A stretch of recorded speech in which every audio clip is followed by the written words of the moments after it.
It's here, it's me, Thomas Edward, also known as TA, and just looking at tide. It's come in. It's actually not as high as the other day, but it's still in enough to stop us going for our walk. But we're actually going to do a midnight walk tonight, so we're going to get the aperture light on top of the cannon on this mount and put it with a mic and go for a bit of a midnight mooch, because the TE family like walking at night time. We don't go out in the day much, we go out at night, because that's when the interesting things happen. So I think I'll let it go down first, go in and have some nose bag with tea and a tea with tea, let it go down, and a few more hours it'll be going out and we'll be ready. I need to shut the gate, be coming in otherwise.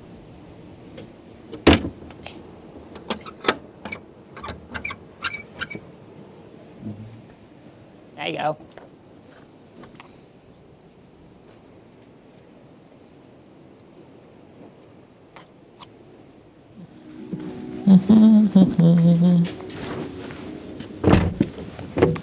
Alright, it's time for the midnight walk in Ravenglass in Cumbria. Just going to go out back gate, I think, because the tide has gone out.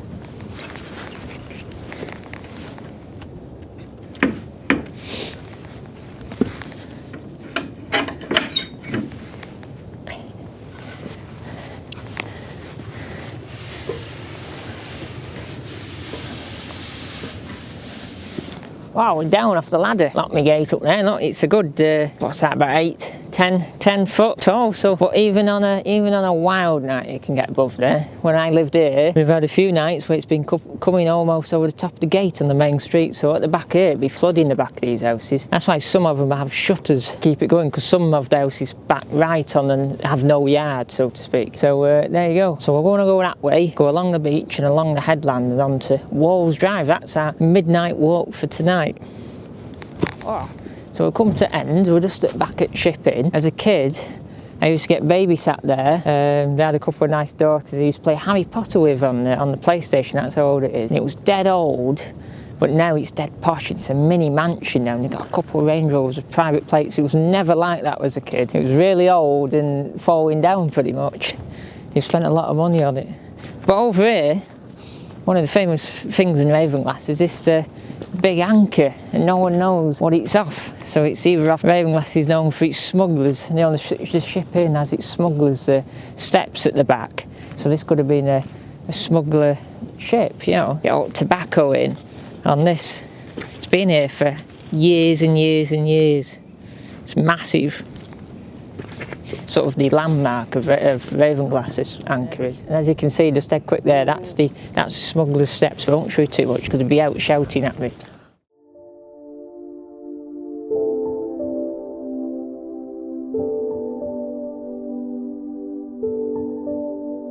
So behind me here, we're at Endert Street. There, just looking up there with that old sort of halogen lamp, and there the sea gates there. That's the sea gate for the shipping, for their yard, and that's the one for the main street. And I've seen it at the top of that gate there, smashing over. So it gets high. Even on a normal day it gets up here, but you can get it right at the top of the gate.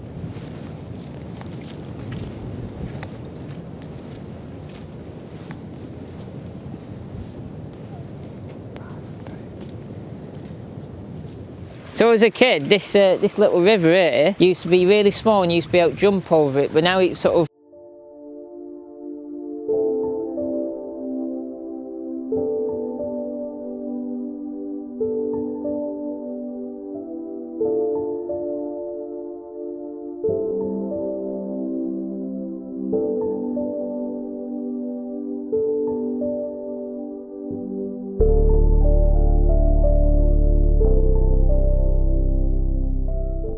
the sea, and the weather's made it a whole 5 foot deeper. You can't even jump over it anymore. But over here there's a boat. You can just see I'll probably just turn it up a bit. Probably just see a boat over there just in the darkness. It's the only boat really left on here these days. Probably see in a minute, there you go, that boat there. Many years ago when I lived here, there used to be lots of boats along here, lots of fishing boats. But in recent years, everyone's moved to Whitehaven because of moorings. They've opened up a bit more moorings in Whitehaven, and you can get out all the time. In Ravenglass, you have to wait till tide comes in to go out. So there used to always be in the estuary, there always used to be a yellow.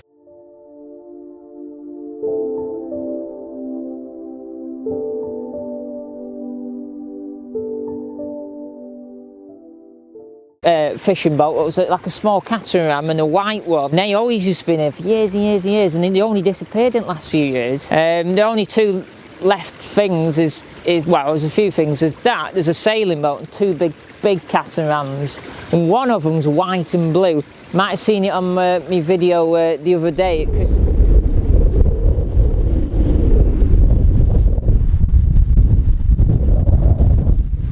And that boat, that one with the blue line on that big catamaran's been there since I lived here, and it appeared when I lived here, and that actually broke away in one storm and smashed up against the near where the viaducts, where the railway goes across. It actually smashed up against the wall. But anyway, we're gonna head up here, and there's a sign up there, what's coastal path, and we're gonna walk along the headland. In the summer, the headland is quite dangerous for dog walkers and people. Not necessarily always people. It depends on if you're scared of them. That, like me, it's full of snakes in summer. I know a few dogs have been bit up here, but this time of year they're all hibernating, so they're not out. Now, if you went that way, up past the water place, you go up a little path to the side at the left, and that takes you up onto Walls Drive. It's like a shortcut, and that's what I used to do with my mum. But for this walk, we're doing a longer walk, we're going over the headland. I didn't used to do this so much when I was younger, because of the snakes. My mum doesn't like snakes and I don't, so we never used to do it. Adders, I should say. It is a long slivery thing. It don't matter what it is, you're not going to go near it. And they're poisonous. But they're more harmful to, if you're loud as a person and you make lots of trampling noises, they sort of go away. But dogs get bit the most because they sort of get places where they are if they're basking in the summer, in the summer, I should say. But we're all right, I think, today. It's too cold because they're warm-blooded.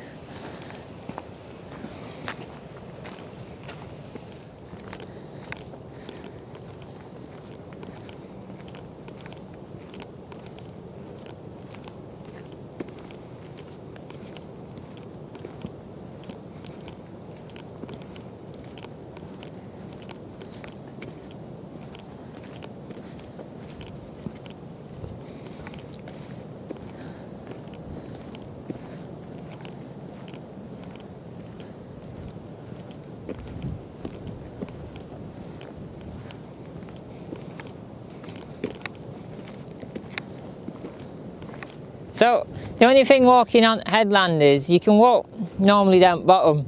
We haven't done it this whole day, or this time we've been up here, because it's been too wet. You'd be slipping, sliding all over the place. But below us, along here, I always thought it was a lifeboat house. I think it's further back. I think we're too far along, really. I always thought it was a lifeboat house. Actually, I think it's more around the corner, if I remember, as a kid. It's more on the corner, just around there. I always thought it was a lifeboat house, but maybe it was just a normal boat house with a slipway in it. But I think it was actually a lifeboat house. That's what I was led to believe as a kid. But it's down there. I can show you some pictures of it. He's got lots of pictures of it at home in the family album.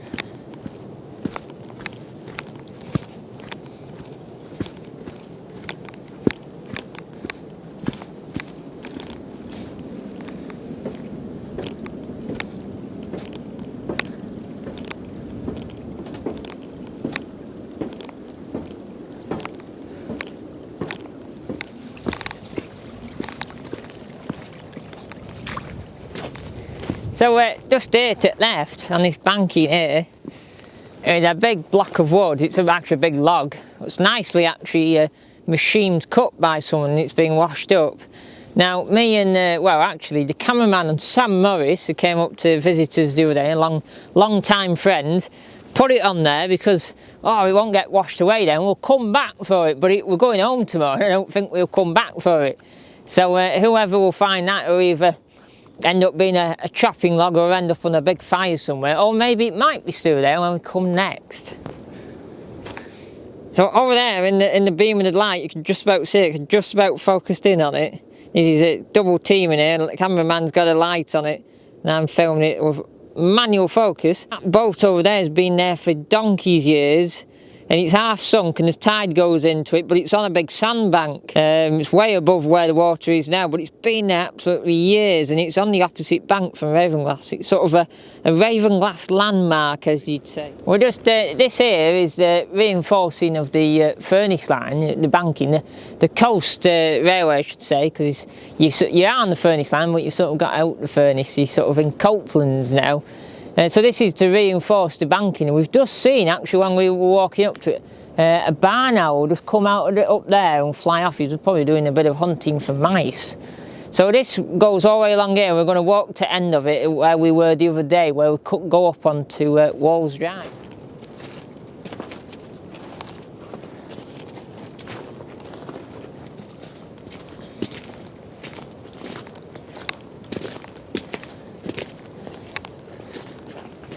So we'll come up here, there's railway sandstone to his left here.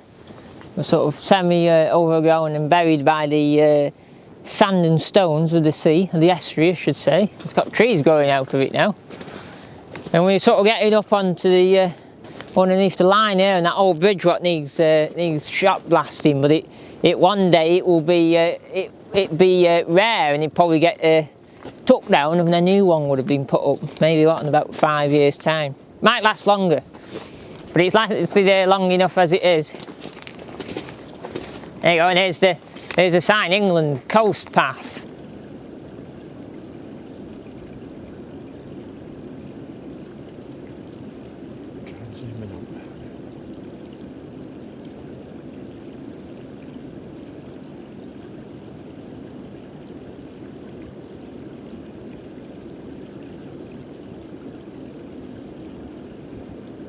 There you go, and that was the moon and the coastal path sign. When I go up onto Walls Drive now, and underneath the line of the old bridge what's all going rusty. But before we go underneath, I'd like to say, I think it's a genuine furnace line. It's proper wrought iron with sort of castings, ornate castings on the front edge, but you can't really see it underneath the rust. It needs painting up really in furnace line colours. But it needs well, it doesn't need Greg Billington, it needs Greg Billington's sort of subdivisions who do a bit of bridge work. I know there's a guy in Lancaster who talks to Tilly up north, who's actually on the bridge sector of the Network Rail, so he needs to come up here and get a bit of scrub-a-dub-dub. But I'd like to say, before we go underneath of it, up there is Eskmeals, and there's also Eskmeals gun range up there. And T.E.'s dad had a workshop on there when I was a kid, and it was in an old diesel shed, and you could see the railway lines in the bottom of it. And as a kid, I remember waking up, I think on a Sunday, and they'd shoot out blanks out into sea, and it'd go bang! A bit of gunnery practice would happen. You don't really hear it anymore. I don't know if it still goes on, but maybe not been up here long enough as in recent times. But that's sort of the glow, there's sort of a glow of light down there, and that's what it is. And apparently the tails go over in Eskmeals. There's a big side, there's buried underneath Eskmeals or round the side of it. There's meant to be one of the most biggest bit of lead, I think, what's as big as a small bungalow, something like that. Some mythical legend, what everyone says when you talk about Eskmeals. It also, Eskmeals, it's actually worth a TV video. It had a railway triangle at it, what came off the line. And the Flying Scotsman used to turn round at it before you could turn round at Sellafield. So that's another, but maybe that's a future TE. I'm trying to look up there, and there should be an identification number, or sort of even on the walls here, either side. But I can't see any, and I couldn't see on the other side. To ring it in to say it needs a bit of restoration, but it's. I don't know what number it is. It hasn't got one, or it's fallen off. It's in the bushes somewhere, so I don't know about that one.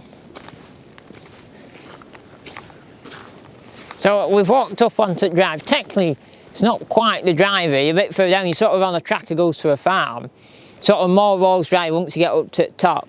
But it's quite muddy, it's always been muddy this bit, and before it gets onto tarmac surface at the top. But we've got to walk up there. There you go, right up there now.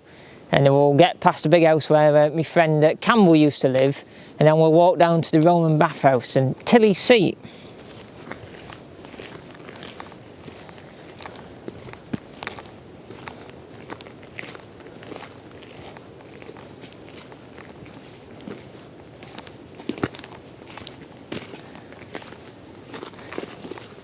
Oh, there's a big worm here, he's trying to get across, and he's like, oh, these two people filming me now and I can't get across. So we're at Tilly's seat here, where we were on my walk the other day at high tide. We came round and had a look at Tilly's seat. Now my brothers and Tilly up north have set up a Facebook page called Tilly's Seat at the Roman Bathhouse. And I meant, just someone commented, Frank and Lee commented on my high tide video today actually, and they actually sit on this seat. Obviously when it was the old wooden one, now it's a new one, this has only been in a few months. And actually have a bit of nose bag and a tea on when they're doing the walking. So Frank's going to put a picture on the Facebook page, so that may Tilly up north be well pleased with seeing that. And it's right now next to the Roman bathhouse, what we explained about the other day, with Grandma saving it in the 60s to all the sort of generations of me remembering it when it had a fence next to it, and now it doesn't. And it's still waterlogged, and it's one of the best preserved Roman bathhouses in the country, what's actually got full standing walls. And like someone said the other day, I think it was Sam Morris said it, he said it's almost like it's been pointed. He said he would have thought it'd be all crumbling, you know, it'd be, but it's actually quite well preserved. And actually Sam, funnily enough, Sam's like, he's lived in Millimore his life. You know, he knows all this coast like the back of his hand. He actually didn't know about it. He actually never sort of gone exploring. And that's what it is like up here. When you live in certain places, you don't really go massively exploring and outside of your sort of your home territory, so to speak. So this intrigued him, this did. So we had a night walk with him a couple of nights ago. So we're going to walk past it, get down Walls Drive and get into the village. I think that's the next plan of interest. We'll go past the caravan site.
So this here is this muddy car track here.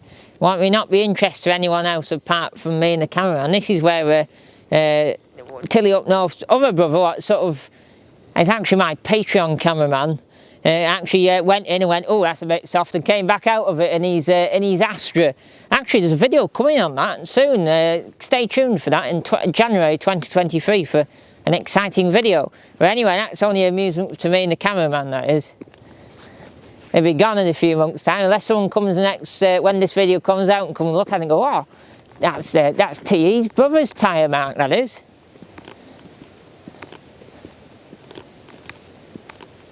Behind me up there, there's a big field, and that's going up to Muncaster Castle up there, sort of in the darkness. Now, they've had a bit of a time team digging over there, over the years in there. Not actual time team themselves, other archaeological diggers. And you can never find anything, and there was meant to be Romans in Ravenglass for 300 years. And Ravenglass, it was obviously called a different name back then. I can't remember what it's called now, but it's like a Latin name or something. But Ravenglass has actually been stood here, or the settlement, the Roman settlement on here, has been something like since the 2nd century or something daft like that. But you always go digging in these fields at the back, round the back of the bathhouse, and you can never find much. It's a bit of a mystery where everything's gone. They must have had a big dustpan and brush when Romans left and didn't cleared it all up and then disappeared, because you can never find anything. So when I was down on the beach, I said past the water utilities place, there's a path what me and my mum used to go up, and that's the other end of it. It comes out in Wolves Drive here, and it goes under a really, really low, like 5 foot tall bridge, what the furnace line goes across the top. And then it winds through, it used to have a kissing gate on it, just got a normal gate now, and then it winds itself back down to the beach down there. And there's always a river next to it. In the summer, when we came here on one of the hottest days, this river was nothing in it. And now you can hear it in the background, it's quite free flowing. It's like being in a jungle. And there's lots of puddles around at the moment because it's been quite wet. We're going to carry on.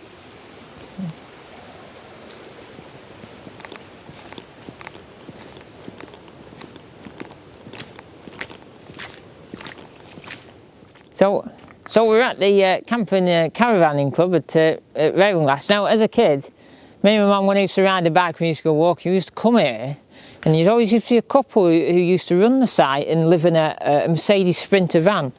And they eventually moved up here and ended up running the site at the top of Eskdale. But they came here a lot, sort of travelled up and looked after it in the summer. And then I think Dad did a bit of work here with a bit of barriers, and then it got quite posh, and he put behind that bit of bush there, there's a building up there what's got the shop in it, and that was there when I was here, and it's brand new, and me and Mum used to come here for a bit of milk and a bit of nose bag, and watch the caravans come in and out and talk to the lady behind the counter. And actually a few years ago for a birthday, we came up here and stayed at the pods at the top.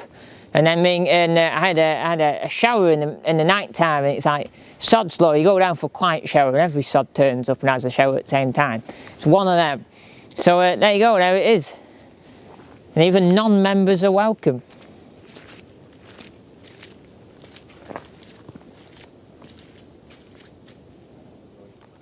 Oh, the cone's still down that big hole and that grid. You need post 10 here from America to unblock it and get it all gushing away into there, not blocked up. He'd love doing that. I was actually looking at post 10 the other day. He hasn't got like 400,000 subscribers now. He's got like well over 600,000 subscribers. He's pretty good, post 10. You check him out. Oh, someone's left a light on a telephone exchange. Ravenglass used to have one of the most modernist, modern telephone exchanges. It's pretty good. It looks quite old now, really, doesn't it? But someone's left light on. He's come and done a bit of work, and then it's probably been daylight and not realised it's still on, unless someone's actually in there and he's thinking, who are those fools outside?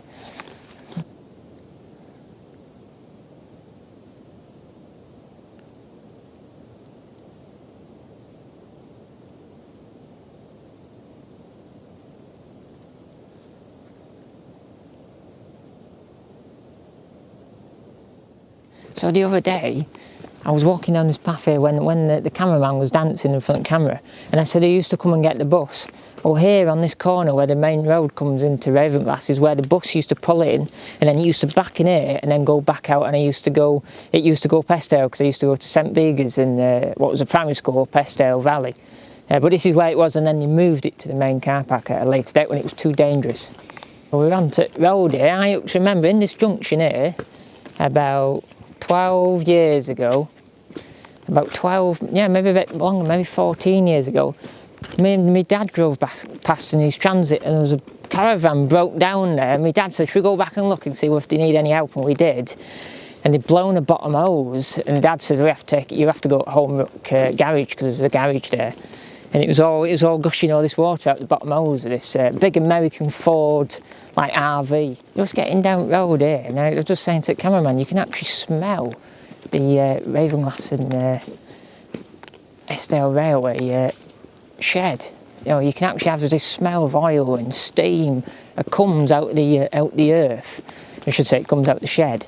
And it's just here. Well, this is the bridge for Ravenglass and Eskdale Railway. The camping coaches are there, Elmira. I'll just shine it down, I could see through the window then. But here at the right here, this is the engine shed where River Mike, River Esk, River Northern Rock, maybe, but I don't think Bonnie Dundee's in there anymore. And that newer one, Willem Beck or whatever it's called, the new engine. The train from Spain, I should say. So as a kid, you could actually go up at night time and have a look around engines all simmering away, but they're a bit more conscious these days with thieves and scrap metal and all that. But it's not as laid back as it used to be.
But we've actually come down that road. I didn't film, but Dad's friend Ian, he's a tractor man. He deals in tractors, and we used to borrow him and his pickup in his trailer to go and pick up classic cars for people. And he's still there, and he's still there now, and he's still got a brand new pickup, and he has a little sports car outside. But I had many a day there having a mooch round. But we're just walking down here now, past the entrance to the car park for the Ravenglass Revisited. The house is above us. I used to play in one as a kid. Big house behind us. And this is we're coming up to the next bridge. The second bridge is the furnace line, and there's a pussycat sat on top of it. I can see the eyes of a cat looking at us. It's probably Basil, that is. He's probably wondering, because he knows that I know Rod and DW, he's probably or Crocodile Mike, he's probably a business association, you know. So he's just looking at us. Now above this bridge is this Ravenglass station for the furnace line. Here, you can actually see it here with the old British logo on it. There's still the old sign. You have to go on the bridge to get up to go to Whitehaven, or this side to go up to Barrow, down to Barrow I should say. Now my mum, and look, this is the bridge number. You know that bridge I was talking about in Walls Drive, it should have had a number like that, we couldn't find it. This is actually about 4 years ago, had a brand new bridge put in place. And Dad had to park his van outside the village while he did it. So you can see there, it's a brand new bridge. I was going to say actually, just I was saying then, I just got to digress. My mum for a while used to be not like a volunteer for sort of Northern Rail and look after the station, and she actually there's a bit above this bridge with what you can walk along with anti-slip on it, and she actually got that put in. She's sort of like an inspector, so to speak. Hold on, I can hear something over here, hold on. Like in my film studio. Now this is the pipe that goes out to sea. It's like a flood, all water disappear. But I can hear a voice down it. Can you hear that? Can you hear it? Last video, a few weeks ago, I showed you how to take fantastic photographs using light painting techniques. The results and detail are amazing. In this. Oh, I know whose that voice is. I think that's Patrick Dickinson. I wonder what he's doing down here at this time of night. I think it's a time portal. Oh look, there's a proper original bin here, like 1960s, 70s bin, where it's got like a ring frame with wooden slats, and then it's an old tin bin in the middle. Look, they still put brand new bags in it. Proper retro. That's probably the only one left in Ravenglass now. There used to be a few of them knocking about, a little bit of a bench there, but that's proper retro stuff, that is. Oh look, they've put a new not a sign, where you put your leaflets and your notes and your things, what parties and yoga and stuff is going on. But look, it says, "Welcome to Ravenglass," and it should say underneath, "Where you will never leave." But Having said that, it used to be like that many years ago, but nowadays it's full of holiday homes and it's quite gentrified, like I was saying the other day. But there you go. That's a new on-releasing, and it's still got its cling film on. It's still brand new. It's pretty good, that is. So in Ravenglass, along the front on the grass, you get all these blue seats, and they're over not just on the grass. They're in little yards as well. They're all over at Village. Now, as you look at him, you can see a few patterns in him, but what it is, so you've got a Viking ship, you've got a railway wheel, you've got a Roman, and then all the big flats going up there, that's a sunset, and then on the end, you've got an anchor. It's quite a famous sort of railway, famous sort of Ravenglass seat, and there's loads of them all dotted around Village.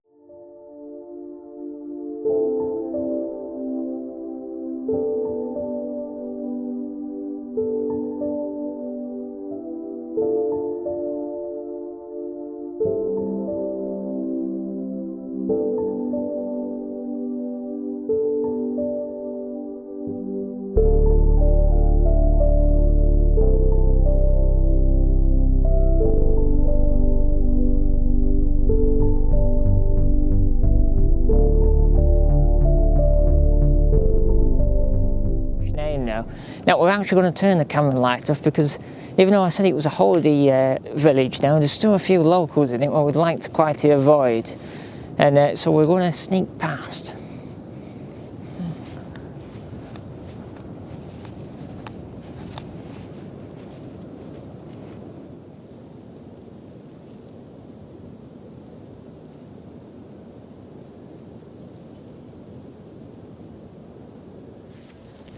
So down here, what's lit up there and that blue door is my dad's old workshop. When I used to live here, he used to do his engineering in there. Now it's got like you can squeeze your own milk and ice cream outside now, but it was he had a proper workshop in it.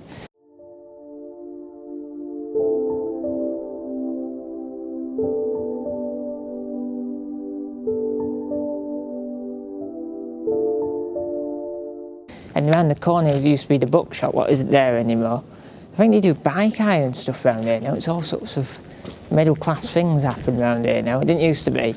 But we're going to go down the street back to the cottage and go past Brian's post office. What's still going, 30 years in the village. He's the only post office in the only coastal town in the Lake District, coastal village I should say, in the Lake District. And when I lived here, actually Brian's post office actually burnt down. And it actually burnt the houses next to it, so it was shut for a long time and then it reopened. But it's good, Brian. You should always go and have a look in Brian's post office. It's interesting. So here we're just going to walk past where I used to live. Now this is the Pennington's pub and restaurant and hotel. Wasn't really open when I lived here, but that house next door is called Herbert House. It's an old guest house. It's full of ghosts, and I lived in there for 5 years.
You see all those people in there that be coming back a bit drunk. Now I used to live there, and on the front here there's a picture of me with my BMX in front of my mum's old BMW E30 and an old Volvo.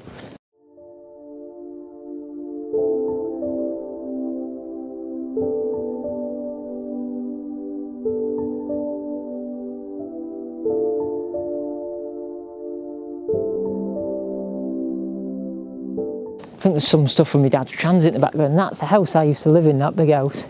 And if you, the top window was my mum's office, below it was my mum and dad's room, there was a guest room next door, my room was on the back, and then downstairs was a front room, and a front room with a fire, a parlour as you'd say. So there you go, that was where I lived in Ravenglass for 5 years of my childhood. But before that I lived at Dalegarth up Eskdale, and then after Ravenglass I lived at Urton, what's a bit up from Holmrook. Oh, that's the end of my midnight walk. We're back at the cottage. My mum's watching Tom Jones, can you believe? That's not unusual. Anyway, if you enjoyed today's video, give me a like, a subscribe, a comment below, and remember to click that big bell. Ding!